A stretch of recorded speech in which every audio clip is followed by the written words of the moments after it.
तू दयावंत प्रति सत्य स्वरूप परमार्थाचा तू प्रतीक, ममतेचा वात्सल्याचा भंडार जणू तू धनिक. तू दयावंत प्रति सत्य स्वरूप परमार्थाचा तू प्रतीक, ममतेचा वात्सल्याचा भंडार जणू तू धनिक. तू सर्वश्रेष्ठ बुद्धीचे प्रतीक सिद्धार्थ गौतम स्वामी.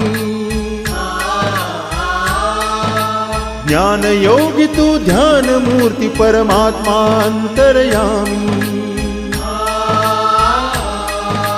बुद्धाच्या शिक्षेने पावन झाली चराचर धरणी.